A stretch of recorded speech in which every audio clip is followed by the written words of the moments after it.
Welcome to my channel PR knowledge centre. आप लोग का स्वागत है हमारे चैनल पे। आज मैं लाई हूँ घटना चक्र पर्यावरण सतत विकास लेक्चर नंबर 5। तो आपको पता ही हो गया होगा कि घटना चक्र कितना इंपॉर्टेंट है। और ये तो खैर 30-33 साल का है। बताइए सबका PYQ है। और जितने भी RO के एग्ज़ाम हुए, चाहे UPSC को, चाहे UPPC या किसी भी स्टेट एग्ज़ाम के हुए, RS वगैरह, सबका इसमें PYQ है, जो कि बहुत बेनिफिशियल होता है एग्ज़ाम के पॉइंट ऑफ व्यू से, खासकर जहाँ पर क्वेश्चन रिपीटेड होते हैं, जैसे RO में, UPPCS में। तो चलिए स्टार्ट करते हैं घटना चक्र। और स्टार्ट करने से पहले आपसे एक बात कहना चाहूँगी कि हमारे चैनल को लाइक शेयर सब्सक्राइब जरूर करें। Okay, let's start.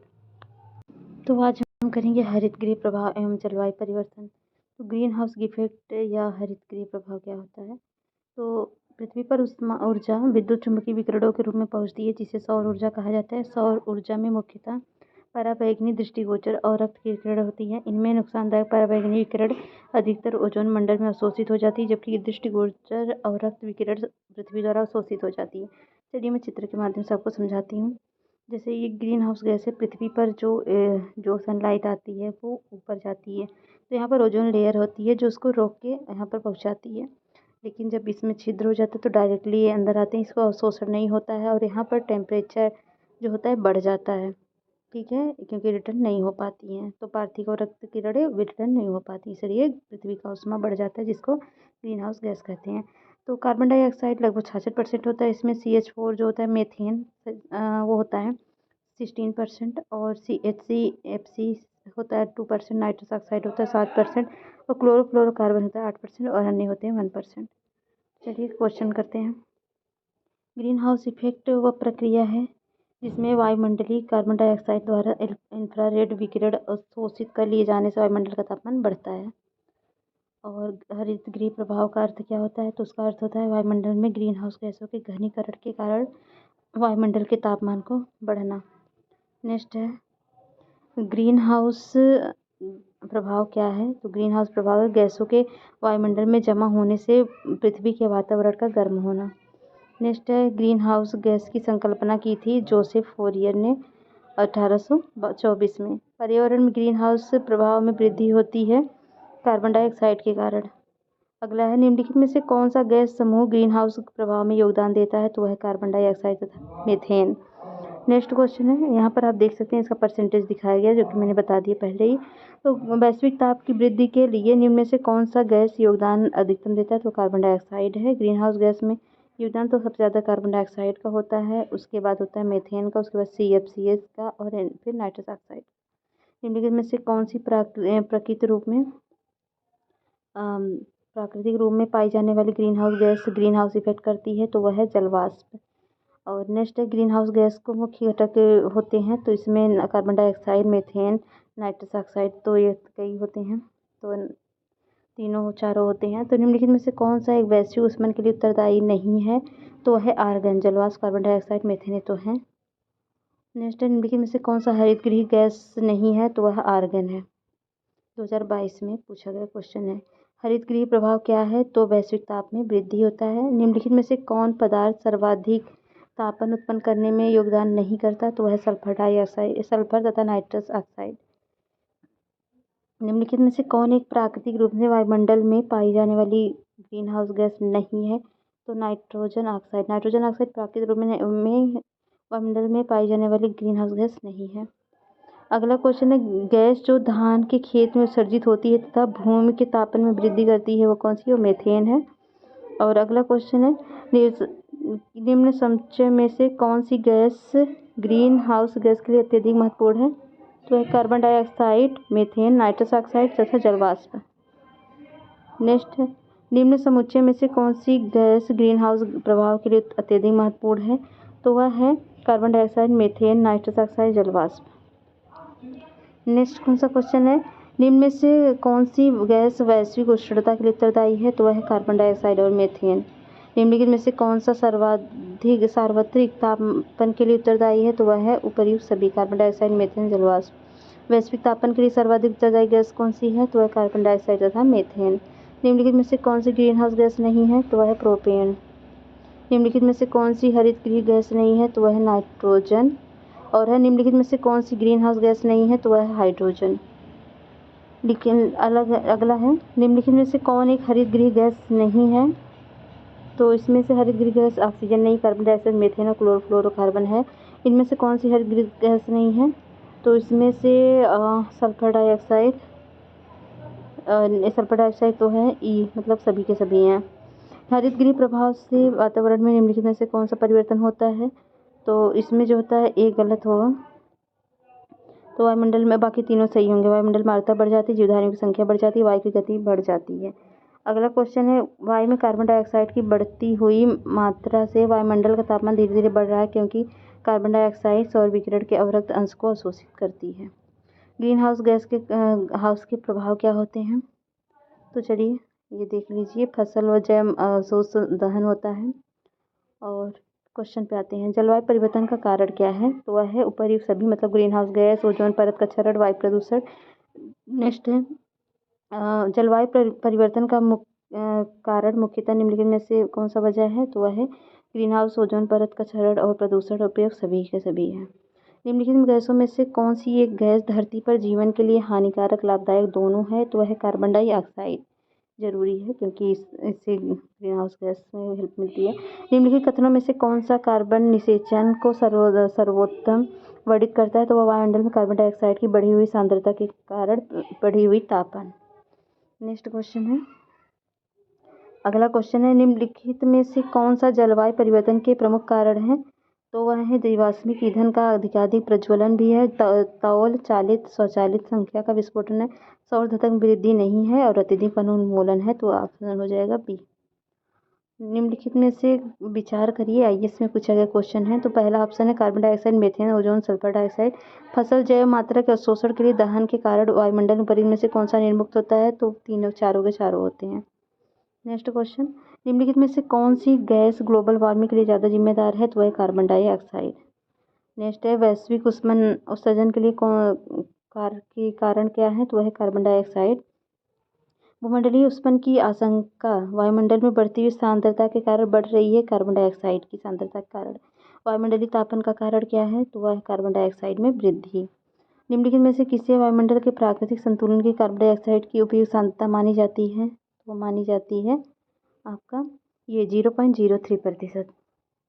अगला क्वेश्चन, निम्नलिखित पर विचार कीजिए, धान के खेत, कोयले की खनन, पालतू पशु, आर्द्र भूमि। तो इसमें से कौन सी ग्रीन हाउस मीथेन के स्रोत हैं? तो वह सभी के सभी। अगला क्वेश्चन है, मीथेन निम्नलिखित में से किससे निकलती है, उत्सर्जित होती है? तो वह होती है केवल धान के खेतों से और केवल दीमक की बामी दोनों से। गैस जो धान के खेत से उत्सर्जित होती है, भूमि के तापमान में वृद्धि करती है, वह है मीथेन। अगला, धान के खेतों से उत्पन्न होने वाली गैस जो भूमंडलीय तापमान में वृद्धि करती है, सेम रिपीटेड क्वेश्चन, मीथेन। यहाँ पर है, निम्नलिखित फसलों में से कौन सी मीथेन और नाइट्रस ऑक्साइड के दोनों के लिए सर्वाधिक महत्वपूर्ण मानवोद्भिद स्रोत है? तो है धान का। जुगाली करने वाले पशुओं जिससे ग्रीन हाउस गैस का निस्सरण होता है, वो क्या करते हैं? मीथेन होती है, निस्सरण करते हैं। अगला है, हाल के वर्षों में मानव गतिविधियों के कारण वायुमंडल में कार्बन डाइऑक्साइड की सांद्रता में बढ़ोतरी हुई, किंतु उनमें बहुत सी वायुमंडल के निचले भाग में नहीं रहती, क्योंकि पहला है वह बाह्य समताप मंडल में पलायन कर जाती है, दूसरा है समुद्र में पादप प्लवकों का प्रकाश संश्लेषण कर लेती है। दूसरा सही है, पहला और तीसरा गलत है क्योंकि ध्रुवीय बर्फ छत्रक वायुमंडल प्रग्रहण कर लेते हैं। तो मानवीय गतिविधियों द्वारा उत्पन्न अधिकांश कार्बन डाइऑक्साइड वायुमंडल के निचले भाग में नहीं रुकती, बल्कि समुद्री पादपों या भूमि पर पौधों या मिट्टी द्वारा अवशोषित कर ली जाती है। प्रकाश संश्लेषण की प्रक्रिया में पादप प्लवक कार्बन डाइऑक्साइड का ग्रहण कर उसे पादप सामग्री में परिवर्तित कर देते हैं। अगला है, मीथेन हाइड्रेट के निक्षेप के बारे में निम्नलिखित में से कौन सा सही है? तो वायुमंडलीय तापन के कारण इन निक्षेपों में मीथेन गैस का निर्मुक्त होना प्रेरित होता है। दूसरा, मीथेन हाइड्रेट के विशाल निक्षेप उत्तर ध्रुवीय टुंड्रा में तथा समुद्र अधस्तल के नीचे पाए जाते हैं। तीसरा है, वायुमंडल के अंदर मीथेन 1 या 2 दशक के बाद कार्बन डाइऑक्साइड में ऑक्सीकृत हो जाते हैं। तो इसमें सभी के सभी ऑप्शन सही हैं। अगला क्वेश्चन है, बड़े पैमाने पर चावल की खेती के कारण कुछ क्षेत्र संभवतः वैश्विक तापन में योगदान दे रहे हैं, इसके लिए कौन सा कारण के लिए ठहराया जा सकता है? तो पहला, चावल की खेती में संबंध अवायवीय परिस्थितियां मीथेन के उत्सर्जन के कारण है। दूसरा, नाइट्रोजन आधारित उर्वरक प्रयुक्त किए जाते हैं, तब कृष्ण मृदा से नाइट्रस ऑक्साइड का उत्सर्जन होता है। तो ये दोनों के दोनों सही है। ग्रीन हाउस गैस का प्रभाव क्या है? तो यहाँ पर देख सकते हैं, ये भूमंडलीय उष्णता के प्रभाव, मतलब ग्रीन हाउस सकारात्मक है, नकारात्मक। सकारात्मक, अधिक बादल होता है, अधिक मात्रा में प्रकाश संश्लेषण होता है, वाष्पोत्सर्जन दर कम होती है और पौधों द्वारा जल का उपयोग क्षमता बढ़ता है। नकारात्मक है, पादप में वृद्धि होती, ग्लेशियर का पिघलना, तो समुद्री तट में वृद्धि होती, बाढ़, सूखा, मौसमी दशाओं, तटीय प्रदेश में डूबना, नदियों के जलस्तर में अप्रत्याशित वृद्धि और पौधों के रोगों में बढ़ोतरी। तो बहुत सारी जैविक नुकसान है, यहाँ पर देख सकते हैं। चलिए क्वेश्चन पे से कर लेते हैं। वायुमंडलीय उष्णता ग्लोबल वार्मिंग के परिणाम स्वरूप क्या होता है? तो सर्वभौमिक संपर्क बेहतर हो गए हैं, तो ये गलत है। नदी में द्रवीभूत होने लगे हैं, समय से पूर्व में बहुत लगने लगा है, स्वास्थ्य पर कुप्रभाव पड़ा है, तीनों सही है। ये 2 बार क्वेश्चन पूछा गया है। और निम्नलिखित में से कौन सा वैश्विक ताप वृद्धि का प्रभाव है? तो सभी के सभी समुद्री जल का बढ़ना, हिमनदी का पिघलना, बीमारियों का फैलना, प्रवाल वृद्धि का विरंजन। अगला क्वेश्चन है, निम्नलिखित में से कौन सा एक सर्वाधिक भंगुर पारिस्थितिकी तंत्र है जो वैश्विक तापन द्वारा सबसे पहले प्रभावित होता है? तो वह है आर्कटिक तथा ग्रीनलैंड हिम चादर। वैज्ञानिक दृष्टिकोण यह है कि विश्व तापमान पूर्व औद्योगिक स्तर पर 2 डिग्री से अधिक नहीं बढ़ना चाहिए। यदि विश्व तापमान पूर्व औद्योगिक स्तर से 3 डिग्री के परे बढ़ जाता है तो विश्व पर उसका संभवतः असर क्या है? तो उसका असर ये होगा कि स्थलीय जीवमंडल एक नेट कार्बन स्रोत की ओर प्रवृत्त होगा, ये सही है। और विस्तृत प्रवाल मत्स्यता घटित होगी, तो ये भी सही है। तो ये भूमंडलीय आर्द्र भूमियाँ स्थायी रूप से लुप्त हो जाएंगी, ऐसा तो नहीं है। अनाजों की खेती विश्व में कहीं भी संभव नहीं, ये भी गलत है। तो वैश्विक उष्मन के फलस्वरूप निम्नलिखित में से किसका बारंबारता और प्रचंडता बढ़ रही है? तो वो केवल तूफान, चक्रवात, बवंडर सबकी बढ़ रही है। तो अगला है, निम्नलिखित में से कौन सा पिछली शताब्दी में पृथ्वी के औसत तापमान में वृद्धि प्रदर्शित करता है? तो वह है 0.9 डिग्री सेल्सियस। पिछली सदी में वैश्विक औसत तापमान में कितनी वृद्धि हुई? तो ये हुई है लगभग 1.8 डिग्री। हरित गृह प्रभाव के इफेक्ट में भू सतह का औसत तापमान कितना? तो -80 डिग्री सेंटीग्रेड। अगर भू सतह का तापमान औसत तापमान होगा, ग्रीन हाउस गैस का अभाव होगा। 9वां है, यदि किसी महासागर का पादप प्लव किसी कारण से पूर्णतः नष्ट हो जाए तो इसका प्रभाव क्या होगा? तो इसका प्रभाव क्या होगा? कार्बन सिंक के रूप में महासागर प्रतिकूल प्रभाव पड़ेगा, सही है। महासागर की खास श्रृंखला पर प्रतिकूल प्रभाव पड़ेगा, ये भी सही है। महासागर का जल घनत्व प्रबल रूप से घट जाएगा, नहीं, इसका कोई लेन देन नहीं है, तो हो जाएगा ऑप्शन ए। अगला है, ग्लोबी तापवृद्धि में संबंधित निम्नलिखित कथनों में से कौन सा सही है? तो इसमें जो है, तो ग्लोबी तापवृद्धि में महत्वपूर्ण परिणाम यह है कि इससे ध्रुवीय बर्फ की टोपियों के पिघलने के बाद समुद्र की गहरी सतह में वृद्धि होगी, सही है। और दूसरा गलत है, ग्लोबी तापवृद्धि के वर्तमान स्तर पर नियंत्रण नहीं किया गया है और 2070 समुद्री सतह में 1 मीटर का संभावित है। दूसरा गलत है, विश्व के समस्त मूंगे के द्वीप डूब जाएंगे, ये सही है। और ये 2044 तक फिजी डूब जाएगा। समुद्र के बढ़ने से इस वर्ष तक नीदरलैंड पर एक गंभीर संकट छा जाएगा, ये भी सही है। उत्तराखंड फिजिक्स ने पूछा है। अब अगला है जलवायु परिवर्तन। तो जलवायु परिवर्तन देखते हैं। तो जलवायु परिवर्तन तो आपको पता ही होगा, तो हम इस क्वेश्चन के थ्रू ही करेंगे। तो देखते हैं कैसे क्वेश्चन पूछते हैं, ठीक है। तो पहला है, निम्नलिखित में से कौन सी ये ग्रीन हाउस गैस नहीं है? तो ये तो सभी के सभी हैं, ऑक्सीजन नहीं है, और ऑक्सीजन एक ग्रीन हाउस गैस है, नहीं, ऑक्सीजन भी है, मतलब सभी के सभी ग्रीन हाउस गैस हैं। नाइट्रोजन ऑक्साइड प्रत्येक ग्रीन हाउस गैस नहीं है, नाइट्रोस ऑक्साइड, और अच्छा नाइट्रोजन ऑक्साइड नहीं है, सी। तो ठीक है। अगला है, आज कार्बन डाइऑक्साइड के उत्सर्जन में सर्वाधिक योगदान करने वाला देश कौन सा है? तो वह चीन है। निम्नलिखित में से कौन सा विश्व का सबसे बड़ा ग्लोबल कार्बन उत्सर्जक है? तो वह चीन है। और निम्नलिखित में से दुनिया का कार्बन नेगेटिव देश कौन माना जाता है? तो कार्बन नेगेटिव भूटान माना जाता है, काफ़ी इको फ्रेंडली है, नेचर फ्रेंडली है। 2050 तक नेट जीरो लक्ष्य के संदर्भ में निम्नलिखित कथन पर विचार कीजिए। तो इसका अभिप्राय 2050 तक उत्सर्जन 1.5 करना है, ना कि 0 करना है, तो ये गलत हो गया। और ये इसका अभिप्राय किसी देश के उत्सर्जन की क्षतिपूर्ण वातावरण ग्रीन हाउस गैसों का निराकरण तथा अवशोषण होगा, दूसरा सही है। मानव की कौन सी क्रिया जलवायु में सर्वाधिक प्रभावित होती है? तो वह है कृषि। भारत में जलवायु परिवर्तन सामाजिक तनाव बढ़ रहा है, कारण है मौसम की चरम दशा की बारंबारता एवं तीव्रता से खाद्य सुरक्षा पर गंभीर प्रभाव पड़ेंगे। तो कथन कारण सही है, कारण कथन की व्याख्या कर रहा है। अगला है, निम्नलिखित में से जलवायु परिवर्तन के खगोलीय सिद्धांतों से संबंधित नहीं है? तो सौरविकिरण, विकिरित ऊर्जा, बाकी सब सम्मिलित है, मतलब साके संबंधित है। पृथ्वी की कक्षा के उत्कीर्ण, जो पृथ्वी की घूर्णन की तिर्यकता सब। निम्नलिखित में से किसने सुझाया कि पृथ्वी पर धुरी पर अवस्था बदलना जलवायु परिवर्तन के कारक हैं तो मिलुटिन मिलानोविच ने। अगला है, निम्नलिखित में से किससे जलवायु परिवर्तन का क्रायोजेनिक संकेत प्राप्त होता है? तो आइस कोर से। निम्नलिखित पर कृषि पद्धति पर विचार कीजिए, तो कौन सी है? समोच्च बांध, अनुपात संचयन और शून्य जुताई, तो तीनों के तीनों सही हैं। Option C. जलवायु अनुकूलित कृषि के लिए भारत की तैयारी के संदर्भ में निम्नलिखित कथनों पर विचार कीजिए। तो भारत में जलवायु स्मार्ट ग्राम दृष्टिकोण अंतर्राष्ट्रीय अनुसंधान कार्यक्रम जलवायु परिवर्तन एवं खाद्य कृषि एवं खाद्य सुरक्षा से भारत संचालित संयोजन का एक भाग है। और ये CCAFS योजना अंतर्राष्ट्रीय कृषि अनुसंधान हेतु पारदर्शी समूह के अधीन संचालित है। ये भी सही है। भारत में कृषि अंतर्राष्ट्रीय उष्णकटिबंधीय भाषा अनुसंधान संस्थान CGIAR के अनुसंधान केंद्रों में से एक है, तो सभी के सभी सही हैं। कार्बन डाइऑक्साइड के मानवोद्भिद उत्सर्जन के कारण आसन्न मंडल भूमि तापन के न्यूनीकरण के संदर्भ में कार्बन प्रच्छादन हेतु निम्नलिखित में से कौन सा संभावित स्थान हो सकते हैं? तो वह है परित्यय एवं गैरलाभी कोयला संस्तर और शेष तेल एवं गैस भंडार और भूमिगत गंभीर लवणीय शैल समूह, तो सभी के सभी सही हैं। नेक्स्ट है, ग्रामीण सड़क निर्माण पर्यावरण दीर्घोपयोगिता की सुनिश्चित करने अथवा कार्बन पदचिह्न को हटाने के लिए निम्नलिखित में से कौन से प्रयोग पदचिह्न को हटाने के लिए निम्नलिखित किसका प्रयोग अधिक प्रमाणित है? ताम्र स्लैग का, शीत मिश्रित एल्फेट प्रौद्योगिकी का और है जियो टेक्सटाइल का। और बाकी ये दोनों नहीं है, तो ऑप्शन हो जाएगा ए। आइए से में पूछा गया क्वेश्चन। वैसे तो जो क्वेश्चन पूछता है वो करंट अफेयर से पूछता है। निम्नलिखित कथनों में से कौन सा एशिया पैसिफिक संघ के सदस्यों से संबंधित है? तो जनसंख्या की 45% है, और ये तो 45% नहीं है। और विश्व में 48% ऊर्जा का उपयोग करते हैं। विश्व में 48% हरित के निसारण के लिए उत्तरदायी हैं, तो 2, 3, 4 सही हैं। बाकी ये करोड़ों प्रोडक्ट समर्थन देता है, ये भी सही है। तो अगला है जलवायु परिवर्तन सम्मेलन, तो ठीक है, तो चलिए इसको भी कर लेते हैं।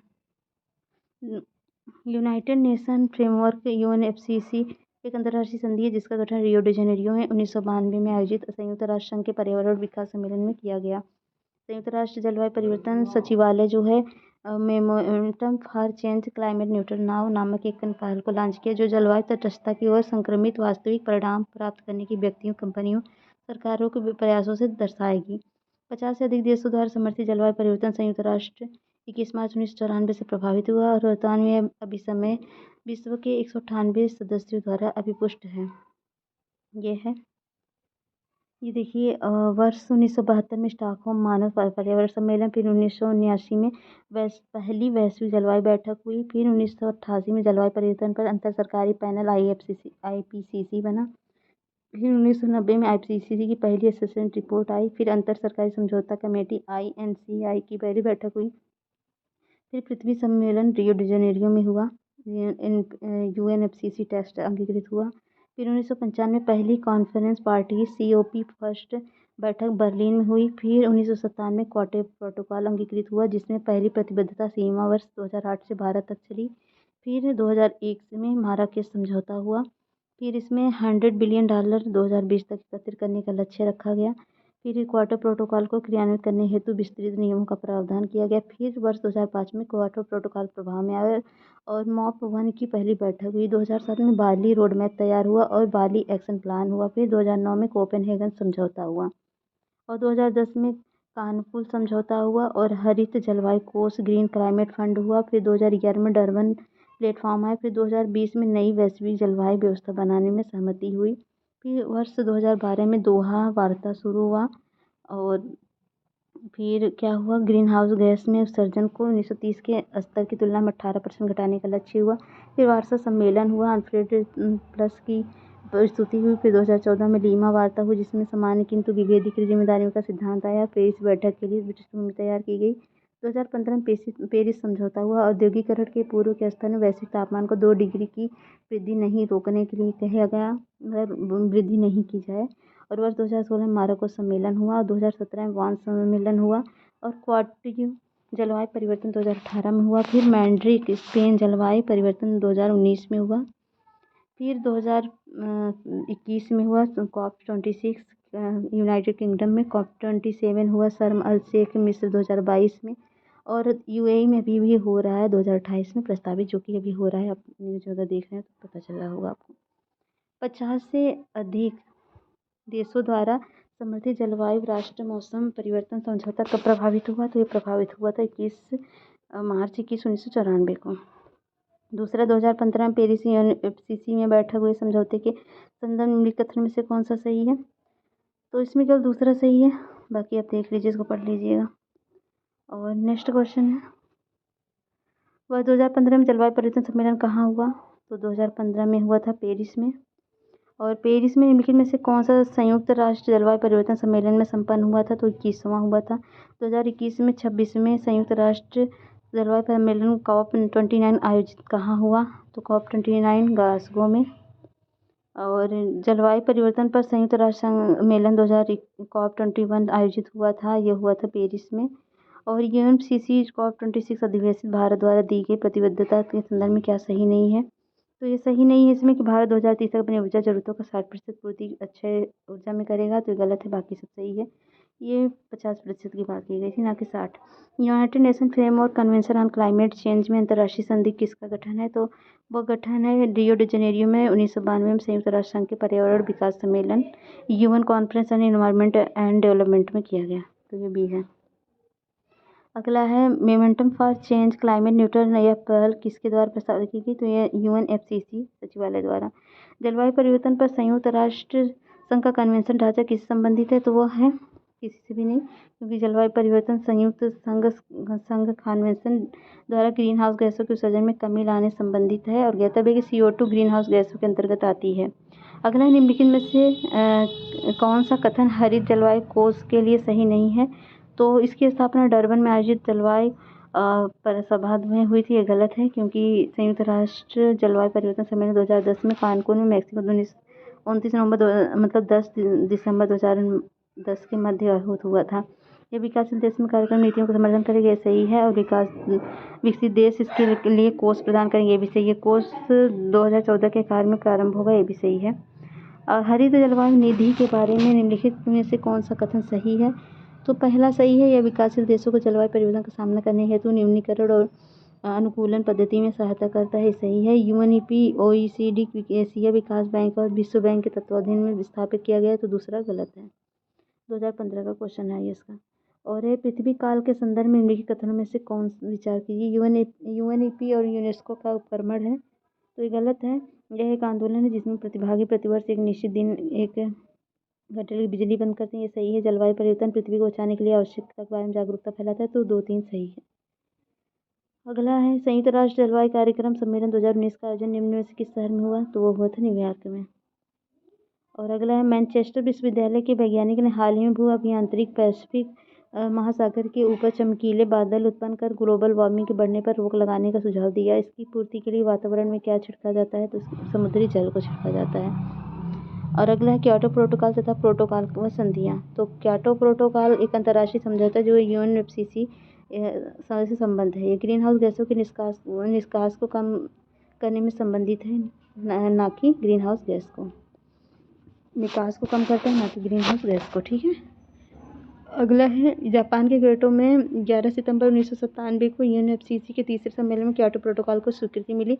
यह 16 फरवरी 2005 को लागू हुआ। क्योटो प्रोटोकॉल ग्रीन हाउस गैसों के उत्सर्जन से 1990 के स्तर में लाने के लिए बाध्यकारी समझौते हैं और तहत ला गया। क्योटो प्रोटोकॉल समझौते के अनुसार ग्रीन हाउस गैसों का उत्सर्जन करने वाले देशों के लिए उत्सर्जन में 2008 से 12 तक 5.2% की कटौती के लिए प्रावधान है। और CDM क्लीन डेवलपमेंट मैकेनिज्म क्या है? UNFCCC की क्योटो प्रोटोकॉल की धारा 12 के अंतर्गत इसके Annex 1 के विकसित देश में गैर एनेक्स देशों में स्वच्छ विकसित युक्त परियोजनाएं कार्यान्वित कर कार्बन क्रेडिट प्राप्त कर सकते हैं। ध्यातव्य कार्बन क्रेडिट का उपयोग विकसित देश अपनी राष्ट्रीय उत्सर्जन प्रतिबद्धताओं में कमी को पूरा करने में कर सकते हैं। स्पष्ट है कि ये परियोजनाएं Annex 1 के देशों द्वारा कार्यान्वित की जाती हैं, परंतु इन परियोजनाओं को गैर Annex 1 विकासशील देशों में क्रियान्वित करा जाता है। इस प्रकार इन परियोजनाओं का संबंध दोनों प्रकार से देशों से है। UNFCCC क्योटो प्रोटोकॉल धारा 12 CDM और CER। और CDM में Annex 1 है, जिसमें CDM परियोजना की पूंजी कार्बन क्रेडिट है। Annex 1 देश हैं इसमें। बाकी चलिए क्वेश्चन पे आते हैं, इतना कौन, ठीक है। क्योटो प्रोटोकॉल संबंधित है, तो वह जलवायु परिवर्तन संबंधित है। क्योटो प्रोटोकॉल संबंधित है जलवायु परिवर्तन से। और निम्नलिखित में से कथनों में से विचार करिए कौन सा सही है। क्योटो उपसंधि 2005 में लागू हुई। क्योटो उपसंधि मुख्यतः ओजोन परत की क्षीणता से संबंधित है, नहीं। और यह है मीथेन कार्बन डाइऑक्साइड की तुलना में ग्रीन हाउस गैस के रूप में हानिकारक है, तो तीसरा सही है। नेक्स्ट है निम्नलिखित में से कौन सा सही सुमेलित नहीं है? तो क्योटो प्रोटोकॉल जल संरक्षण पर्यावरण संरक्षण से, कार्टागोना प्रोटोकॉल बायो सेफ्टी से, स्टॉकहोम अम्लरक जैविक प्रदूषण से, मॉन्ट्रियल ओजोन से है। अगला है वर्ष 1997 पर्यावरण में सम्मेलन में आयोजित किया गया था, क्या? तो क्योटो। और नेक्स्ट है निम्नलिखित में कथनों में से कौन सी CDM के लिए सत्य नहीं है? तो यह विकसित देशों को विकासशील देशों की परियोजनाओं में पूंजी लगाने का निषेध करता है, नहीं, गलत है, बाकी सब सही है।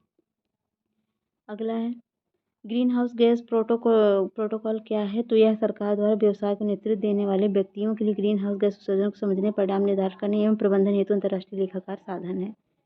नेक्स्ट है निम्नलिखित पर विचार कीजिए। क्योटो प्रोटोकॉल सन 2005 में प्रभावित हुआ, सही है। क्योटो प्रोटोकॉल मुख्य रूप से ग्रीन हाउस गैसों के निकास को कम करने के लिए, ये भी सही। मीथेन की तुलना में कार्बन डाइऑक्साइड ग्रीन हाउस गैसों के रूप में 5 गुना अधिक प्रभावित है, गलत है, क्योंकि ये ग्रीन हाउस गैस उत्सर्जन 1990 के स्तर पर अधिकारी समझौता है, बिल्कुल सही है। तो ये पहला हो जाएगा। और CO2 के उत्सर्जन में भूमंडलीय तापमान के संदर्भ में UNFCCC के अंतर्गत बाजार संचालित युक्ति का क्या नाम है, जो विकासशील देशों को विकसित देशों में निधियां प्रोत्साहन उपलब्ध कराती है ताकि वे अच्छी प्रौद्योगिकी अपनाकर ग्रीन हाउस गैस उत्सर्जन कर सके? तो स्वच्छ विकास युक्ति है। अगला है निम्नलिखित कथनों पर विचार कीजिए। कार्बन जमाव के बारे में स्वच्छ युक्त CDM क्योटो नवाचार की युक्ति में से एक है, बिल्कुल सही है। CDM के अंतर्गत कार्यान्वित होने में परियोजना केवल संलग्न एक के देश संबंधित है, तो ये गलत है, तो इसका हो जाएगा आंसर ए। अगला है UNEP द्वारा समर्थित कॉमन कार्बन मीट्रिक किस लिए विकसित की गई? तो संपूर्ण विश्व में निर्माण कार्यों के कार्बन प्रदर्शन का आकलन करने के लिए है। और ब्लू कार्बन क्या है? तो महासागरों में तटीय पारिस्थितिकी तंत्रों को प्रग्रहित कार्बन। अगला निम्नलिखित युग्मों पर विचार कीजिए। तो इसमें केवल स्वच्छ विकास क्रियाविधि जो है वो क्योटो प्रोटोकॉल का है। Annex 1 कार्टागोना प्रोटोकॉल, ये गलत है और ये भी गलत है। चलिए देखते हैं एक्सप्लेनेशन। तो स्वच्छ जलवायु CDM clean development mechanism Kyoto protocol की धारा 12 के अंतर्गत वर्णित है। Annex 1 के विकसित देश Annex 2 के देशों में स्वच्छ विकास से युक्ति परियोजनाएं कार्यान्वित कर कार्बन क्रेडिट प्राप्त कर सकते हैं। कार्टागोना प्रोटोकॉल जैव विविधता विषय का पूरक प्रोटोकॉल है, जो जैव प्रौद्योगिकी द्वारा उत्पन्न जीवित संशोधित जीव द्वारा उत्पन्न तभी संभावित खतरों से जैव विविधता की रक्षा करता है। कार्टागोना प्रोटोकॉल क्या है? तो वह जैव सुरक्षा समझौते हैं। मानव गतिविधियों के प्रत्यारोपण, प्रत्यक्ष या अप्रत्यक्ष आलंबन प्रदान करने में उत्पन्न ग्रीन हाउस गैसों की कुल मात्रा को कहते हैं कार्बन पदचिह्न। कार्बन क्रेडिट के संदर्भ में निम्नलिखित में कौन सा ही carbon credit protocol Kyoto protocol के संपुष्ट की गई है? कार्बन क्रेडिट उन देशों द्वारा प्रदत्त की जाती है जो ग्रीन हाउस गैसों का उत्सर्जन घटाकर उसे उत्सर्जन अभ्यंश के नीचे ला चुके होते हैं। तो इसमें जो ऑप्शन होगा वो D सही होगा, क्योंकि कार्बन क्रेडिट का विक्रय संयुक्त राष्ट्र पर्यावरण कार्यक्रम के द्वारा समय समय पर नियत मूल्य के आधार पर किया जाता है। अगला है कार्बन क्रेडिट का दृष्टिकोण इनमें से किससे शुरू हुआ? तो वो क्योटो प्रोटोकॉल शुरू हुआ। Bio carbon fund initiative for sustainable forest landscape, ये विश्व बैंक प्रबंधन निम्नलिखित में से कौन करता है? तो विश्व बैंक करता है। वन कार्बन भागीदारी सुविधा फॉरेस्ट कार्बन पार्टनरशिप के संदर्भ में निम्नलिखित में से कौन सा कथन सही है? तो इसमें जो सही है वो है पहला। यह सरकार, व्यवसाय और नागरिक समाज और देशों जन की वैश्विक भागीदारी, पहला सही है, तो पहला ही सही है, पहला सही है, तीसरा भी सही है, तो यहाँ पढ़ लीजिए, एक्सप्लेनेशन है। अगला भूमंडलीय जलवायु परिवर्तन संधि के संदर्भ में इनकी कथन में से कौन सा सही है?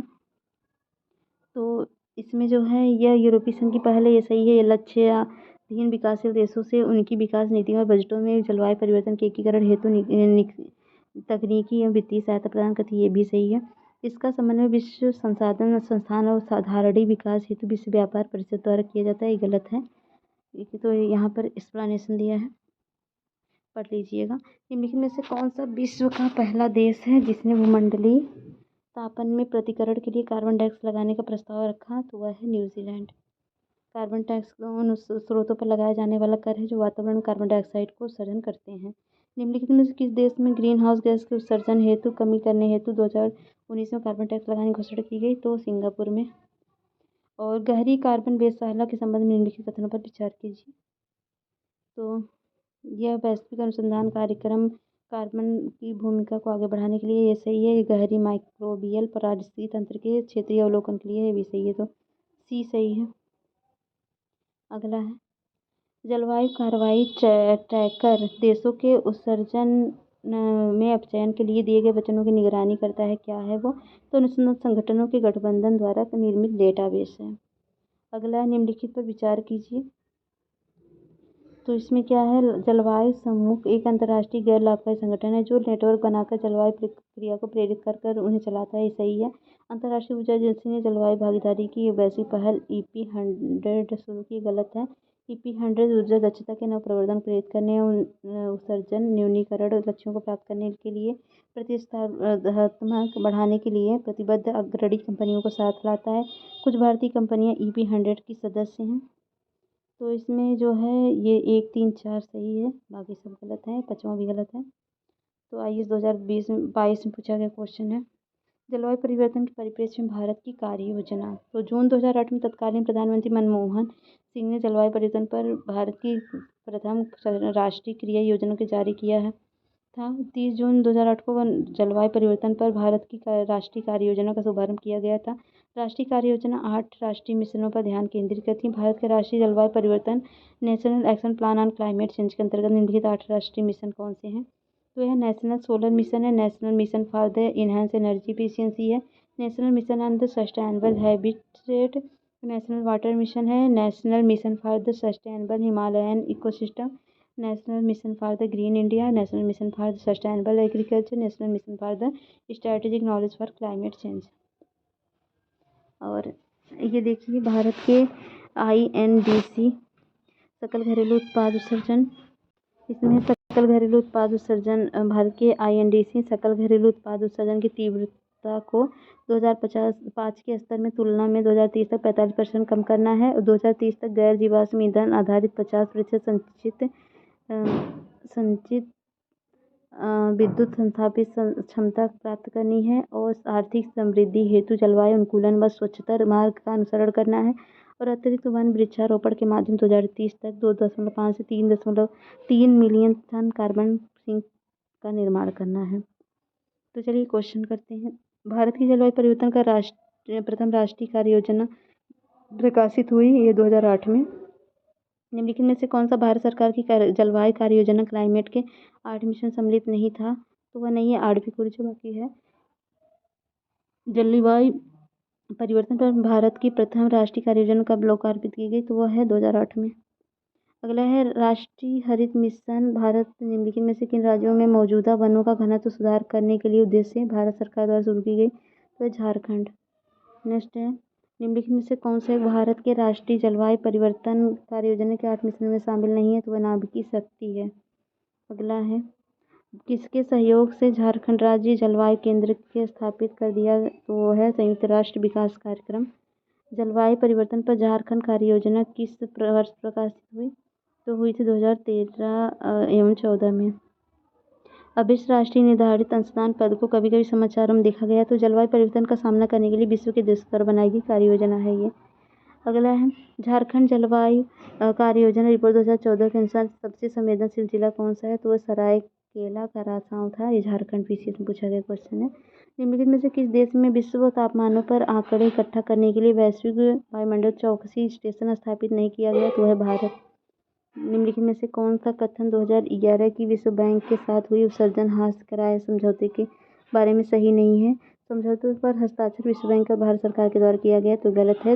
ये हिमाचल प्रदेश और विश्व बैंक के बीच किया गया था। नेक्स्ट है निम्नलिखित में से कौन सा वैश्विक ताप के असर को इंगित करता है? हिमानी का पिघलना, सागरीय तल में उत्थान, मौसमी दशा में परिवर्तन, ग्लोबल तापमान में वृद्धि। तो ये सभी के सभी हैं। निम्नलिखित में से कौन सा सम्मिलित नहीं है? तो इसमें जो है कार्बन व्यापार मॉन्ट्रियल प्रोटोकॉल नहीं है, कार्बन व्यापार क्योटो प्रोटोकॉल में है। बाकी प्रथम विश्व जलवायु सम्मेलन 1989, प्रथम विश्व पृथ्वी शिखर सम्मेलन एजेंडा 21, पृथ्वी शिखर सम्मेलन प्लस 1997। जुलाई 2018 में निम्न से किसके द्वारा सफर एवं मौसम पूर्वानुमान प्रणाली का उद्घाटन किया गया? तो वह है डॉक्टर हर्षवर्धन। जर्मन वाच द्वारा प्रकाशित 2017 क्लाइमेट चेंज परफॉर्मेंस इंडेक्स के अनुसार विश्व में 58 देशों में से भारत का स्थान क्या है? तो भारत का स्थान 20वां है। अगला है ओजोन परत क्षरण, इसको हम करेंगे नेक्स्ट वीडियो में। अगली वीडियो कैसा लगा, अगर आपको पसंद आए तो लाइक शेयर सब्सक्राइब करें और सारे चैनल में जो भी वीडियो सबको देखिए। मिलते हैं नेक्स्ट वीडियो, तो तक के लिए जय हिंद।